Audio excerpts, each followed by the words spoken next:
Nous sommes en 1895. Et ce que vous voyez là, c'est ni plus ni moins que le tout premier film. Ouais, rien que ça, je sais, on commence fort. Alors Cocorico, c'est une histoire française certes, mais une histoire fraternelle avant tout, puisque ce sont les deux frères lyonnais Auguste et Louis Lumière qui en sont les auteurs. La sortie de l'usine Lumière à Lyon, c'est le nom de ce film et c'est la première pierre de ce qui sera rapidement nommé le 7e art. Alors comme c'est la première ébauche, forcément, il manque pas mal de choses. Et la première, c'est très certainement le son.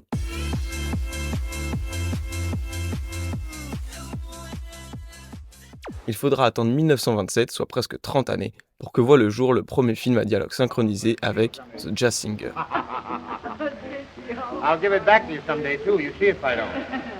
Dès lors, on ne se contente plus de regarder l'écran, on s'émerveille à l'écouter. Néanmoins, cela soulève une autre question.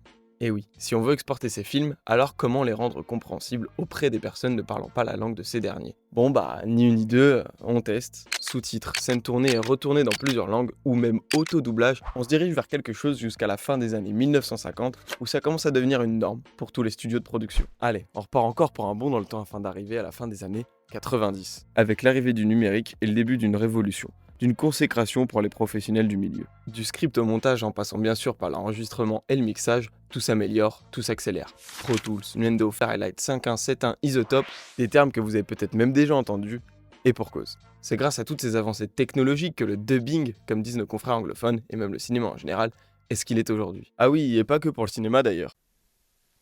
Donc le studio Anatole est créé en 1984 par mon paternel et son associé, à l'époque plutôt pour faire de la musique, enregistrement musical. On commence à évoluer, fait de l'enregistrement de voix sur des images. On commence à travailler pour le jeu vidéo car à Lyon à l'époque, nous étions l'une des capitales du jeu vidéo avec notamment EA Games qui était là, Infogrames et puis d'autres boîtes. 2014-15, arrivée de Netflix en France, donc beaucoup de besoins de doublage, beaucoup de contenu qui arrive sur le marché. En 2019, on voit à l'époque le livre audio et le podcast performer, en tout cas on en parlait beaucoup. On crée Blind, donc le projet était d'aller acheter des licences de bande dessinée pour en faire des fictions sonores, donc des podcasts fictionnels avec beaucoup de comédiens, de la musique, des bruitages, du cinéma pour les oreilles, plus ou moins. Ce projet-là a vachement évolué. On s'est mis ensuite à faire du livre audio plus classique. Aujourd'hui, nous sommes l'un des plus gros producteurs de France de livres audio et qui sait ce que l'avenir nous réserve. Bon une fois qu'on a dit ça, on en est.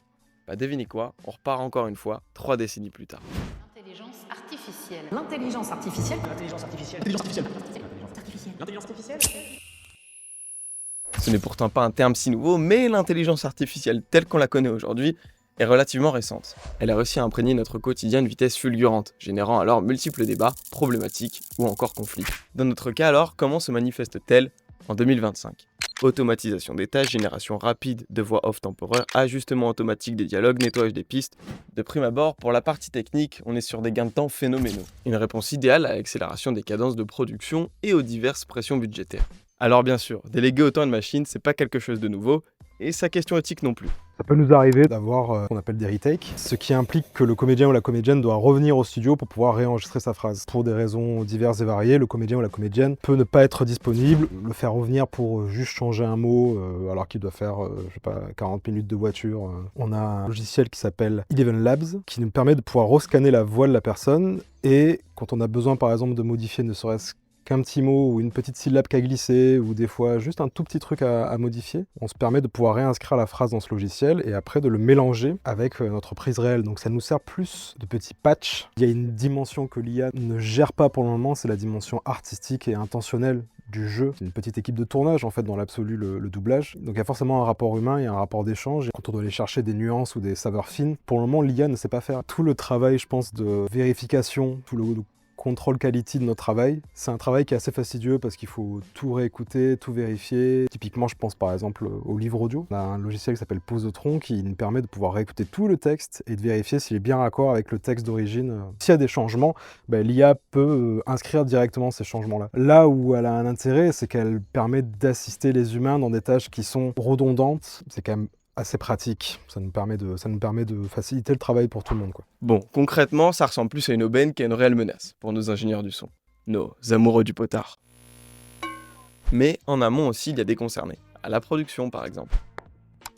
Aujourd'hui, il faut savoir que l'IA, nous dans le studio de doublage, on l'utilise pas beaucoup. On l'utilise que pour des tâches de correction, de vérification, qui sont des tâches qui sont pas artistiques. Sur des projets premium, on n'aura pas encore de complications avec l'IA. Par contre, sur des projets un petit peu plus low cost, qui sont des projets de doublage, notamment pour des vidéos YouTube, là je pense qu'il y a un petit peu plus d'enjeux. Pas d'enjeux artistiques, mais peut-être plus d'enjeux de préparation sur la partie pré-production et post-production. Je pense qu'il faut utiliser l'IA, notamment avec des commandes de fluidification, des automatisations qui ne demandent pas forcément de schéma cognitif ou qui ne demandent pas forcément de réflexion plus poussée que ça. Ça nous fait gagner du temps, ça nous fait gagner aussi en efficacité. Ça va permettre de nous libérer un petit peu des tâches répétitives, dures, pas dans le sens intellectuellement, mais dans le sens de la répétition, du fait que ce soit chronophage. Vous l'aurez compris, d'autant plus pour ce qui est de la production, c'est plus bénéfique qu'autre chose. Pour le marketing et la communication alors.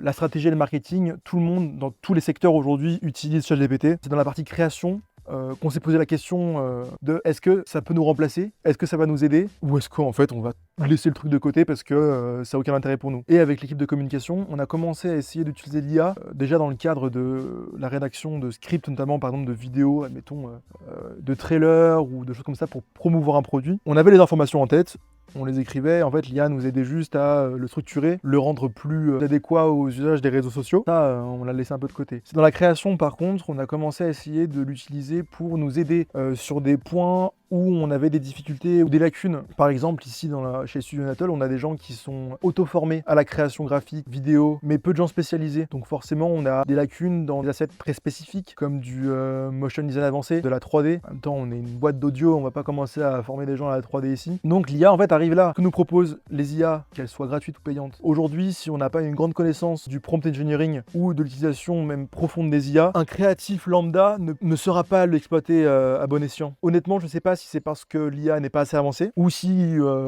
que nous ne savons pas l'utiliser correctement. Je pense que dans le milieu aujourd'hui, l'IA n'a pas encore montré vraiment tout ce qu'elle savait faire.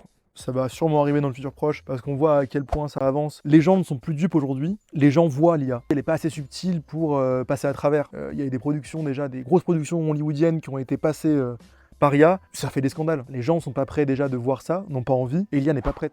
Ouais. Bon, visiblement, c'est toujours pas sur ce plan qu'il semble y avoir de réels soucis. Ouais? Pardon, je te coupe. Super intéressant, ton truc. Ouais. Mais ça te dirait qu'à un moment, on parle de nous, De vous? les comédiens. Ah oui. Ah oui, t'as raison, ouais. J'ai raison. C'est forcément quelque chose qui n'a pas pu vous échapper. Parmi les divers domaines artistiques, l'un des sujets qui revient le plus sur la table, c'est la génération de voix artificielle. Également péjorativement appelée deepfake, cette utilisation à bon ou à mauvais escient peut tous nous toucher, bien que cela impacte particulièrement les célébrités et autres comédiens voix. Donc on peut mapper différents timbres, on peut changer une langue, on peut générer de l'audio. On peut, par exemple, là, moi, avec cette interview, me faire parler en italien ou en anglais. On peut aussi changer mon timbre et me mettre la voix de la tienne, si tu veux. Il suffit d'un petit échantillon de ta voix et on met ça dans la machine et dans 4 minutes, je parle en anglais avec ton timbre de voix. C'est ce qui me fait dire que sur du livre audio, de la communication corporate, films d'entreprise, B2B, etc., qui sont des choses très standardisées et les machines ont été nourries avec ça. Ça oui, l'IA, elle sait faire, C'est un peu désincarné, mais elle sait faire. Générer de l'intention sur du texte, voire sur des respirations, comme on le fait en doublage, ou sur des réactions, comme on le fait en doublage, pour l'instant, c'est pas prêt. Dès qu'il faut projeter, c'est-à-dire parler loin, mettre de l'urgence, l'IA, elle sait pas faire. On a fait un petit travail de veille sur différents logiciels d'IA qui allaient dans le sens du doublage, qui voulaient être une solution pour la localisation. Dans les tests qu'on a pu réaliser, on s'est rendu compte qu'il n'y avait pas de manière de faire qui était simple et rapide pour nous. En fait, à la fin, c'était un peu des fous rires qu'on se prenait parce qu'il y avait toujours quelque chose qui était un peu ridicule. En janvier dernier, par exemple, la société de production Highland Film Group présentait la bande-annonce française du film Armor, mettant en scène Sylvester Stallone. Un extrait qui a fait couler beaucoup d'encre, puisque la voix française du mythique acteur américain, celle d'Alain Dorval malheureusement décédé en février 2024, a été entièrement recréée grâce à l'intelligence artificielle d'Eleven Labs. Voix deepfake non, parce que je suis pas assez connu. Ça non. Par contre, quand on a écouté l'affaire Menten sur Amazon Prime, qui est donc une série de 2014 qu'ils ont acheté, doublée tout en IA, je pense avec l'équipe du studio que c'est un test grandeur nature. On l'a regardé à 3 ou 4. La première voix du premier épisode, 3 ou 4 têtes se sont levées pour se dire en même temps, c'est ma voix. Alors en vrai, j'en sais rien. Il faudrait que je ponce un peu plus le truc, que j'écoute. Mais effectivement, c'est confondant. Et toutes les personnes qui entendent ces 3-4 répliques, ils collent. Ils se disent que c'est ma voix. Donc, est-ce que c'est le cas? Est-ce que c'est un pur hasard? Pas convaincante pour certains, cette montée de bouclier fut surtout la conséquence d'une éthique, disons, questionnable. Concerné parce que c'est une nouvelle révolution dans nos métiers, on en a déjà connu, on sait que ça va partir sur les IA, donc concerné pour regarder, pour anticiper et voir comment les choses vont arriver, et en partie menacé. Et le hic dans tout ça, au-delà même de l'aspect éthique, c'est juridiquement. La légifération là-dedans, j'y crois.